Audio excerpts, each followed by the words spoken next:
16 December Tejgaon বিমানবন্দরে এসে নামলেন জেনারেল অরোরা।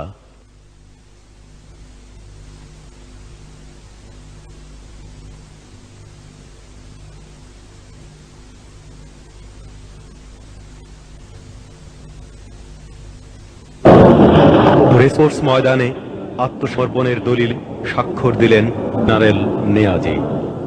চূর্ণ হয়ে গেল পাকিস্তানি দম্ভ। মিত্রবাহিনীর পক্ষে দলিলে স্বাক্ষর দিলেন জেনারেল অরোরা। মুক্তিবাহিনীর পক্ষে উপস্থিত ছিলেন group captain A.K. Khandakar.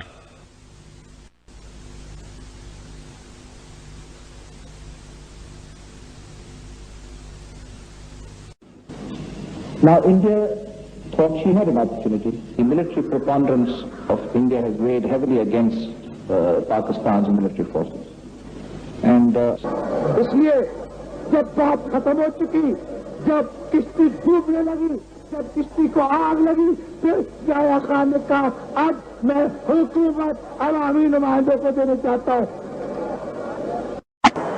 For the people of West Pakistan, the news of defeat is a bombshell. They have been told they were winning a war.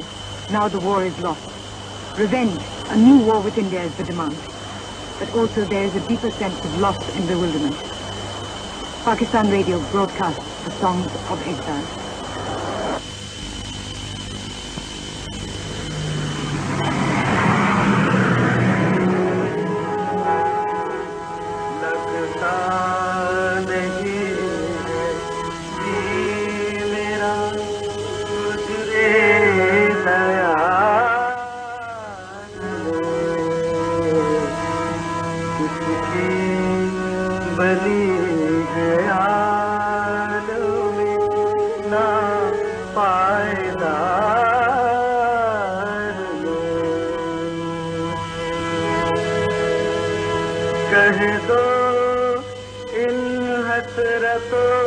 The soldiers and the Razakars are treated as the murderers of Bengal, but they are not alone.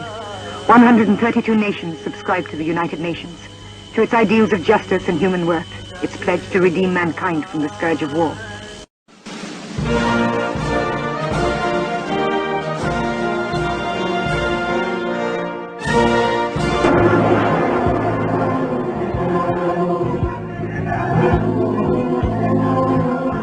It was perhaps fitting that the Mukti Bahini was at the forefront when the Pakistani High Command in the East threw in the power.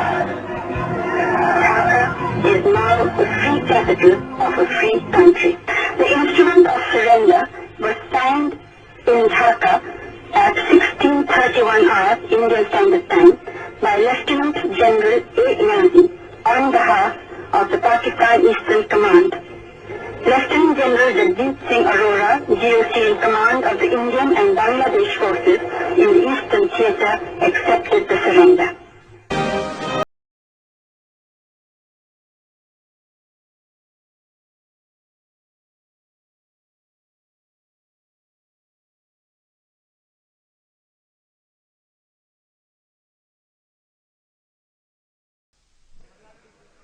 Before the Indian Army can think about leaving Bangladesh, 93,000 Pakistani prisoners of war will have to be transported to India. 25,000 of them are here in the Dhaka cantonment getting ready to leave, guarded from possible Bengali vengeance by the men with whom less than a fortnight ago they were at war. The Indian Army's Chief of Staff, General Sam Manekshaw, who's been paying a 2-day visit to his troops in Dhaka, says that at the moment some 3,000 prisoners of war a day are being taken out of the country. He hoped that by the beginning of next month the daily average would be 10,000, and that in any case by the 15th of January all of them would be in Indian prisoner of war camps. By that date too, the General said, he would have reduced Indian armed forces here by 25,000. But they still can't all go home.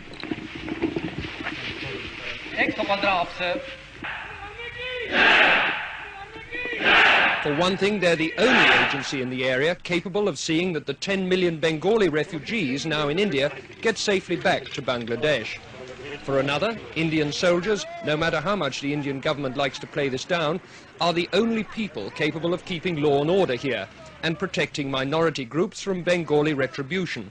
In addition, the army is safeguarding the lives of those Bengalis who ran the civil administration for Pakistan. The Bangladesh government is setting up a war crimes tribunal to try Dr. Malik and his colleagues. Will the Indian army be told by Delhi to hand them over? I asked Mr. D.P. Dar, Mrs. Gandhi's special envoy to Bangladesh. We are on the horns of a dilemma, I must admit to you. On the one hand, we do not want to do anything which is against the norms of international behavior.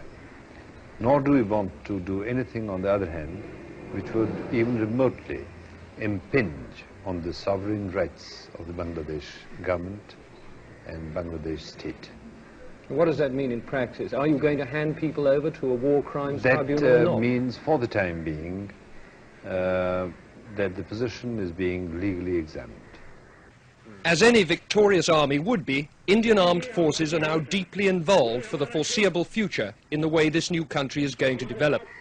Richard Lindley, News at 10, Dhaka. The train is on its way to the river port of Naranganj, a dozen miles away. The operation began long before dawn. At the cantonment siding, Brigadier H.S. Clare supervised the loading of the train. Like all Indian commanders, he'll be glad when these POWs have all been safely moved across the border. Here they're a potentially dangerous cause of friction with the local population. The train was well guarded by Indian soldiers in case of any hostile demonstration by Bengalis. What's the attitude of these people on this train? Are they glad to go or what? No, they're happy to get away from here. Certainly. I'm quite sure that they won't have any hostile attitude when they go to India. Whereas in this place they can't get out at all. Are you worried about any demonstrations on the way to the boat? No, I'm not, because I think we've taken sufficient precautions to make sure that nothing happens. At Naranganj, a Pakistani naval commander organized the embarkation. All commanders of the groups, report to me immediately here. Apart from their military kit, the men took nothing with them but food and cooking equipment. The railway line ran right onto the dockside, sparing them the humiliation of a jeering Bengali crowd. Even so, a small group on the roof of a harbour building broke into jubilant shouts as the prisoners trudged down the quayside. At every step there were Indian soldiers to protect them had it proved necessary. Bengalis are not best pleased to see their enemies go home apparently scot-free. But there's a long way to go before these men can expect repatriation. First, the 36-hour boat trip through the river system to Khulna, then a long journey across the border into West Bengal by train, and on to the prisoner of war camps on the Ranchi Plateau in Bihar. With the men go their families and the civilian employees of the Pakistan Army. But there's no indication yet that other West Pakistani civilians, like the police chief or even the staff of Pakistan International Airways, are going to be moved. For the moment, the emphasis is on getting the soldiers out before their presence here causes trouble. And because many are still being brought into Dhaka from outlying areas, there are now 33,000 people to be shipped down the river. For those Bengalis cheering on the roof there, it's another day to savour the sweet taste of victory. For these prisoners of war, the bitterness of defeat. What lies ahead of these men is nothing but a tedious journey and the boredom of prison camp routine. But at least now, they've begun that long journey home. Richard Lindley, News at 10, Naranganj.